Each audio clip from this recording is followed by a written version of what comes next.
Hey guys, आपका स्वागत है टारगेट सरकारी नौकरी चैनल पर। मैं हूं इरशाद अली। उत्तर प्रदेश शिक्षक भर्ती यानी प्राइमरी सुपर टेट की तैयारी में आपके पाठ्यक्रम के अनुसार आज हम नया टॉपिक शुरू कर रहे हैं। यह है आधुनिक भारत का इतिहास यानी मॉडर्न इंडिया। और इसमें जो आपके सिलेबस में टॉपिक दिया गया है वो है भारतीय राष्ट्रीय आंदोलन यानी इंडियन नेशनल मूवमेंट। इस टॉपिक से आपकी परीक्षा में पिछली बार 2 से 3 प्रश्न पूछे गए थे। आप लोग इन क्लासेस पर अपना सपोर्ट बनाए रखिए। लाइक और शेयर में अभी कमी है आपकी तरफ से, उनको जारी रखिए। वीडियो को आप कंप्लीट वॉच किया करें क्योंकि एक एक पॉइंट जो कनेक्टेड है एक एक घटना से वो सारे इंपॉर्टेंट होते हैं। एक भी स्किप हुआ तो बीच में समझ में नहीं आएगा आपको। इसके अलावा जो हमारी ज्योग्राफी की क्लास हमने एक अपलोड की थी जिसमें भारत की भौगोलिक स्थिति को हमने डिस्कस किया था, उसकी जो है प्रैक्टिस क्लास हम अपने दूसरे चैनल पर करा रहे हैं आपको, जिसका लिंक है डिस्क्रिप्शन में। और उस चैनल का नाम है यूपी मंत्रा। यूट्यूब में आप सर्च करिए यूपी मंत्रा तो मेरी आपको वहाँ लाइव क्लास मिलती है। रोज़ शाम 7 बजे लाइव क्लास होती है, तो आज भी होगी। इस चैनल पर हम थ्योरी पढ़ेंगे और वहाँ पर हम प्रैक्टिस करेंगे, तो उस चैनल पर चले जाइए आप। डिस्क्रिप्शन में लिंक है, उसको भी सब्सक्राइब करके मेरी लाइव क्लासेस इंटरेक्शन वहाँ कर सकते हैं। क्वेश्चंस की प्रैक्टिस बहुत अच्छे से हम आपको करवा रहे हैं वहाँ पर। भारतीय राष्ट्रीय आंदोलन में जो आज हम टॉपिक शुरू कर रहे हैं वो है गवर्नर जनरल। भारत में जो हुए थे बंगाल के गवर्नर, फिर बंगाल के गवर्नर जनरल और फिर वायसराय, इन 3 पदों को डिस्कस करेंगे। आपसे पूछा जाता है कि किस गवर्नर के काल में कौन सी घटना हुई थी, ऐसे प्रश्न बनते हैं इसमें और बड़े इंपॉर्टेंट है ये टॉपिक। तो हमारे लिए पहले क्या है, बंगाल के गवर्नर ऑफ बंगाल को डिस्कस करेंगे। उसके बाद बंगाल के गवर्नर जनरल को। सबसे अगर शुरुआत की बात करें, सबसे पहले जब ब्रिटिश ईस्ट इंडिया कंपनी ने अपना शासन करना शुरू किया तो बंगाल जो है बंगाल को मुख्य केंद्र बनाया था ईस्ट इंडिया कंपनी ने, और वहीं पर सबसे पहले बंगाल के गवर्नर नियुक्त किए गए थे जो ब्रिटिश ईस्ट इंडिया कंपनी के अधीन कार्य किया करते थे। और ब्रिटिश पार्लियामेंट में फिर भारत के लिए कानून बनाने शुरू किए गए। वर्ष 1773 की बात है। ये पहला कानून आया भारत के लिए, रेगुलेटिंग एक्ट था जो 1773 का। उसी के तहत इस बंगाल के गवर्नर पद को रीनेम किया गया, चेंज किया गया बंगाल के गवर्नर जनरल के पद के रूप में, और इसकी पावर्स को बढ़ा दिया गया। इसके अलावा 2 प्रेसिडेंसीज और थी, मद्रास और बम्बई। वहाँ पर भी जो गवर्नर हुआ करते थे उन गवर्नरों को भी बंगाल के गवर्नर जनरल के अधीन कर दिया गया। उसके बाद में आया 1833 का चार्टर एक्ट, और उसके तहत बंगाल का जो गवर्नर जनरल है इसको अब कहा जाने लगा भारत का गवर्नर जनरल। ठीक है, और ये भारत का गवर्नर जनरल फिर बाद में क्या कहलाया, भारत का वायसराय। और यही भारत का वायसराय वो फिर से कहलाया गवर्नर जनरल। और देश की आज़ादी के बाद में यही पद बाद में कन्वर्ट होते हुए क्या बना, भारत का राष्ट्रपति, प्रेसिडेंट ऑफ इंडिया।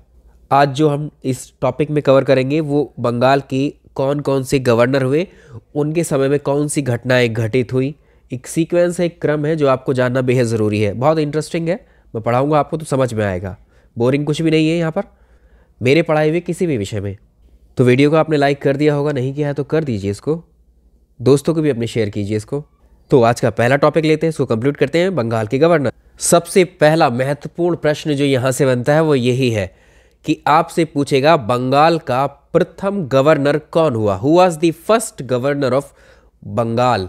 तो यहाँ से शुरुआत करते हैं अपने इस टॉपिक की। तो पहले प्रश्न का आंसर आपके लिए क्या होगा, Robert Clive was the first governor of Bengal. तो बंगाल का प्रथम गवर्नर कौन हुआ, ये था रॉबर्ट क्लाइव।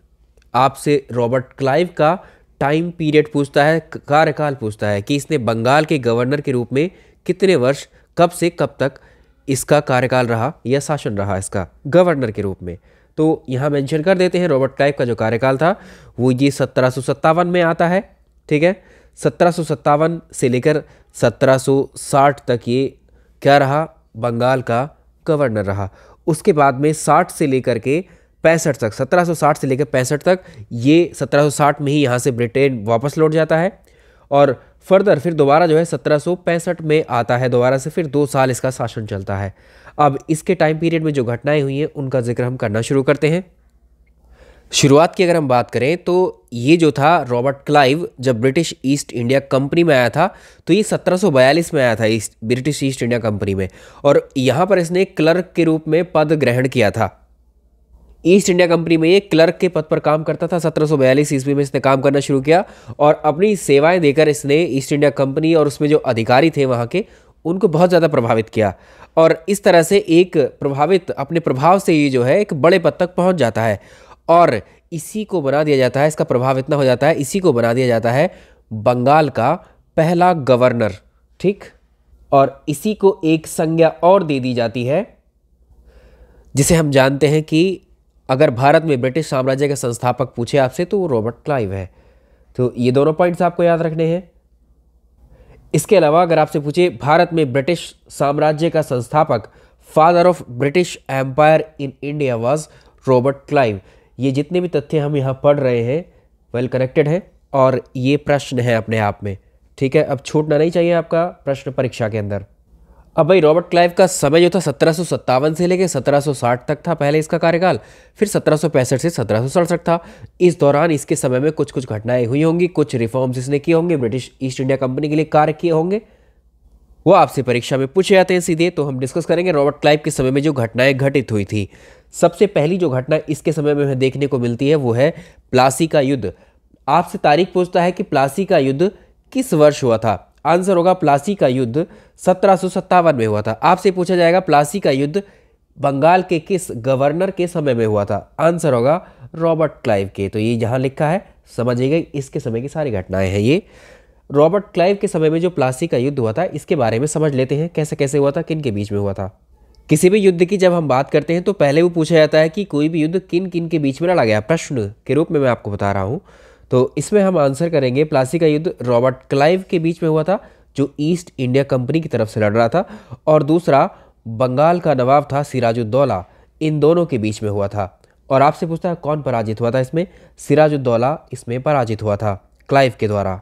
आपको परीक्षा में ये भी पूछ सकता है जो प्लासी का युद्ध हुआ था ये कहाँ पर हुआ था। ये प्लासी जो जगह है ये पश्चिम बंगाल में है, ये प्लासी क्षेत्र। ठीक है, भागीरथी नदी के पूर्व साइड में एक लड़ाई लड़ी गई थी। ये युद्ध क्यों लड़ा गया था, इसके प्लॉट में कुछ घटनाएं हमें मिलती हैं। जैसे जो 1700 अगर हम बात करें सिराजुद्दौला की, जब अंग्रेज़ और फ्रांसीसी 1756 की बात है, अंग्रेज़ भी थे यहाँ, फ्रांसीसी भी थे, तो ये दोनों मिलकर के जो है पश्चिम बंगाल में जो कलकत्ता है उसकी ये किलेबंदी कर रहे थे ये दोनों लोग। तो उस समय बंगाल का नवाब हुआ करता था सिराजुद्दौला। सिराजुद्दौला ने अंग्रेज़ों और फ्रांसीसियों दोनों को मना किया था और वार्निंग भी दी थी कि कलकत्ता की किलेबंदी को वो ना करें। इस वजह से क्या होता है, 20 जून 1756 को एक घटना घटित होती है जिसे हम कालकोठरी की घटना कहते हैं। इस कालकोठरी की घटना को अंजाम दिया सिराजुद्दौला ने। सिराजुद्दौला ने कुल मिलाकर के 146 अंग्रेज़ों को कैद करके एक कालकोठरी में बंद कर दिया, जिसमें से 123 की मृत्यु हो गई थी, जिसे ब्लैक होल ट्रेजिडी के नाम से हम जानते हैं। इससे नवाबों जो सिराजुद्दौला था और जो अंग्रेज़ थे इनके बीच में क्या होगी, एक दुश्मनी सी हो गई थी। ठीक है, और जिस वक्त सिराजुद्दौला 1756 में ये ब्लैक होल ट्रेजिडी हुई, जब यहाँ बंगाल में एक तरीके से स्वतंत्र रूल कर रहा था, तो अब अंग्रेज़ों की जो है, जब देखा अंग्रेज़ों ने कि बंगाल के नवाबों के हाथों हमारी बुरी तरह से हार हुई है, तो उस वक्त रॉबर्ट क्लाइव को भेजा गया। तो रॉबर्ट क्लाइव जो है मजबूत नेतृत्व करता है और साथ ही बंगाल के कुछ और भी असंतुष्ट लोग थे, अनुयायी हुआ करते थे, नवाबी थे वो भी, जैसे मीर जाफर थे। ठीक है, इनके साथ जो है रॉबर्ट क्लाइव गठबंधन कर लेता है। तो ये एक्चुअली सिराजुद्दौला का रिश्तेदार हुआ करता था मीर जाफर, लेकिन ये अंग्रेज़ों के साथ मिल जाता है। बंगाल की गद्दी पाने के चक्कर में ये अंग्रेज़ों के साथ एक संधि कर लेता है, यानी उनका सपोर्ट करता है अंग्रेज़ों का। कम से कम अगर सिराजुद्दौला के पास देखें तो 50,000 सैनिक हुआ करते थे और क्लाइव के पास मात्र 3,000 सैनिक थे ब्रिटिश सेना में। लेकिन उधर मीर जाफर की जो सेना थी उसमें 1/3 बंगाली सेना थी, वो जो है इस लड़ाई में नवाब की तरफ से शामिल ही नहीं होते, योगदान ही नहीं होते, जिसकी वजह से मजबूरन सिराजुद्दौला को अपनी सेना के साथ में इस वाले युद्ध से भागना पड़ता है, युद्ध क्षेत्र से। इस तरह से रॉबर्ट क्लाइव इस युद्ध को जीत जाता है, प्लासी के युद्ध को। और जब ये इस गद्दी से हट जाएगा तो मीर जाफर को ये रॉबर्ट क्लाइव यहाँ का बंगाल का नवाब घोषित करता है। तो ये एक घटना हुई। इसके बाद दूसरी घटना का जिक्र मिलता है, बेदरा का युद्ध होता है 1759 में, ये भी रॉबर्ट क्लाइव के समय में ही होता है। अनअकैडमी लर्निंग एप्लीकेशन पर भी आप यूपीपीएससी की तैयारी मेरे साथ कर सकते हैं, मेरी लाइव क्लासेस होती हैं यहाँ पर, डिस्क्रिप्शन में लिंक मिल जाएगा।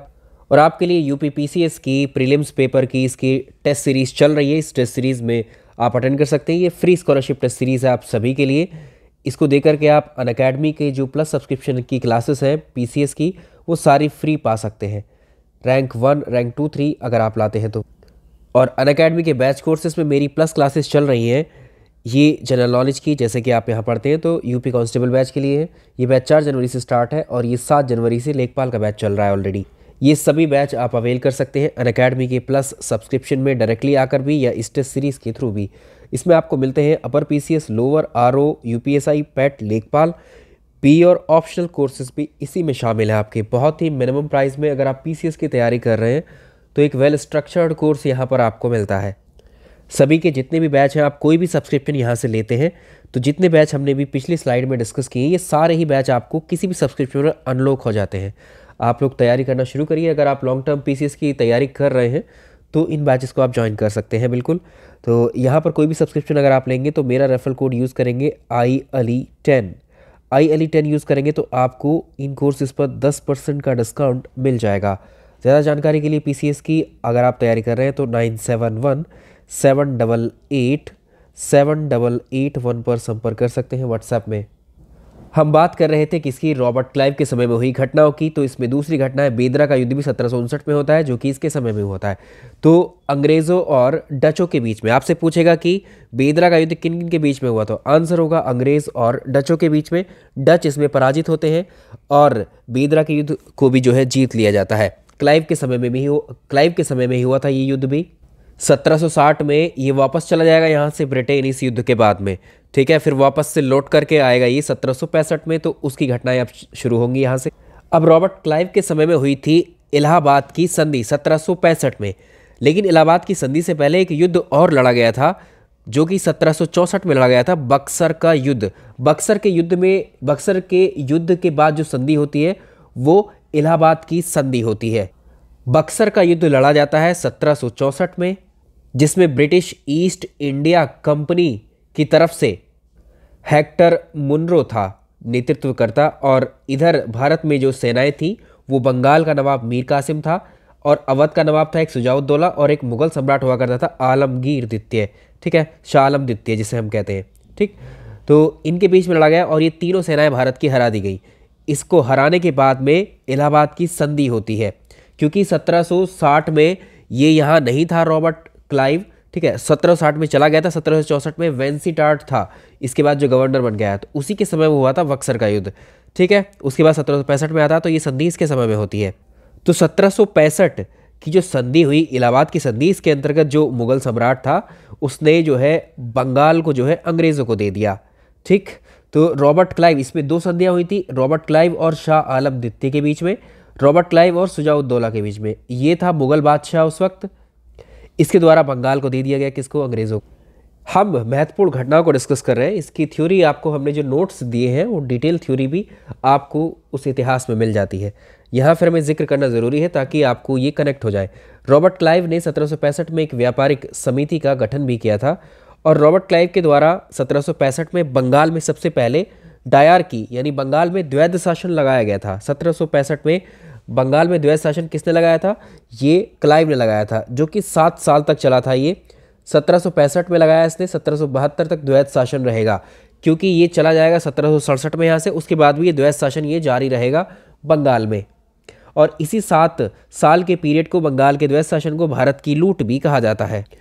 इसलिए कहा जाता है बंगाल की लूट। इसमें बंगाल में द्वैध शासन में ये किया गया कि बंगाल की जनता से जो है डबल टैक्स वसूल कर रहा था रॉबर्ट क्लाइव, ठीक है। ज़्यादा से ज़्यादा खजाना टैक्स के रूप में जो है ये बंगाल के लोगों से लेकर के ब्रिटेन भेज रहा था।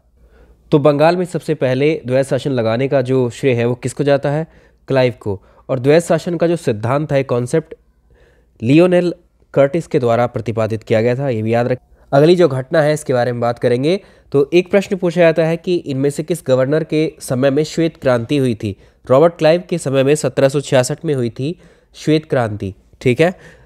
रॉबर्ट क्लाइव के समय में श्वेत क्रांति हुई थी, और श्वेत क्रांति का मतलब है जो उस वक्त अंग्रेज़ हुआ करते थे, ठीक है, अंग्रेज़ सैनिक जो थे उन सैनिकों ने ब्रिटिश सरकार के खिलाफ विद्रोह किया था। एक तरीके से विद्रोह क्या कहेंगे, क्रांति की थी, जिसको श्वेत क्रांति कहा गया, क्योंकि गोरे लोग थे, श्वेत लोग थे वो, इसलिए इसको श्वेत क्रांति का नाम दिया जाता है। तो ये लोग जो है इलाहाबाद और मुंगेर में कुछ जो ब्रिटिश सैनिक थे वो दोहरे भत्ते उनके बंद कर दिए गए थे, इसलिए वो आवाज़ उठा रहे थे, इसी को श्वेत क्रांति कहा गया।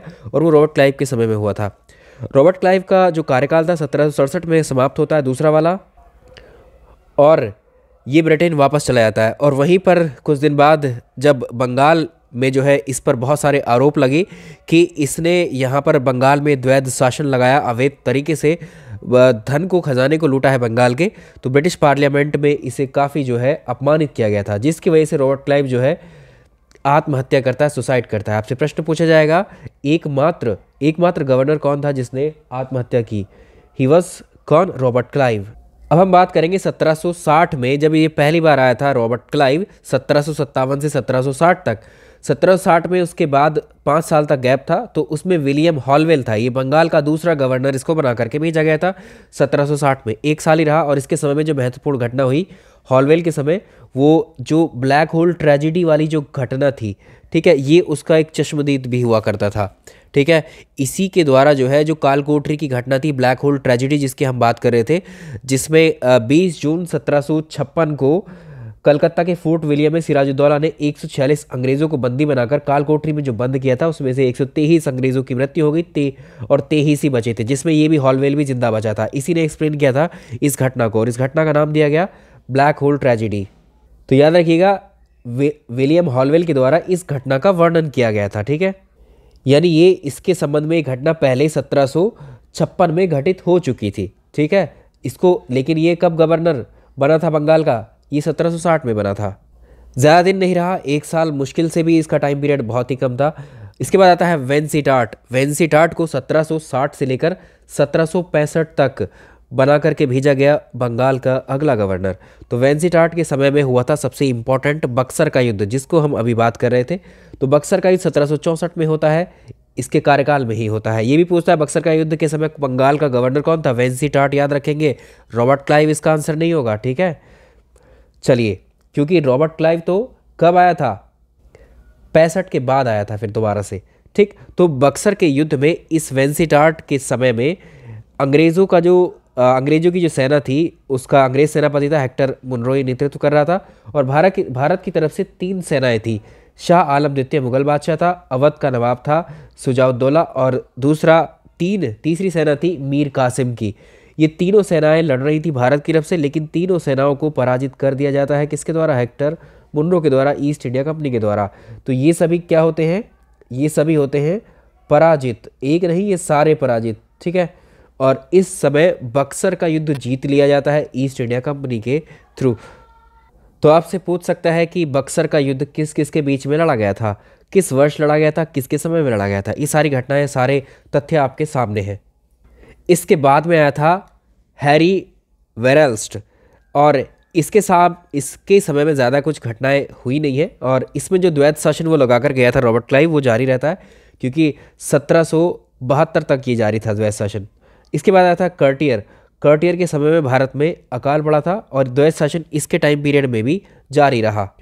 इसके बाद में सबसे इम्पॉर्टेंट आएगा वॉरेन हेस्टिंग, जिसको हम अगली क्लास में डिस्कस करेंगे, क्योंकि वहीं से शुरू होंगे भारत के गवर्नर जनरल।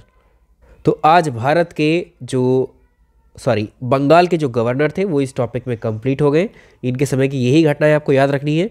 इन्हीं में से प्रश्न बनता है, गवर्नर्स में से पूछा जाएगा। तो और आगे के जो गवर्नर्स होते जाएंगे उनके समय में बहुत इंपॉर्टेंट घटनाएं हुई हैं जो आपको याद रखनी रहेंगी। वीडियो पसंद आया तो लाइक ज़रूर कीजिएगा एंड शेयर भी कीजिएगा। Thank you so much. और शाम को 7 बजे यूपी मंत्रा, इसको नाम को नोट कर लीजिए, यूट्यूब चैनल है यूपी मंत्रा, इस पर शाम 7 बजे मेरी लाइव क्लास आपको मिलेगी ज्योग्राफी की प्रैक्टिस क्वेश्चंस की। ज़रूर आ जाइए, डिस्क्रिप्शन में लिंक है, उस इवेंट को आप जो है रिमाइंडर कर लीजिए। Thank you so much.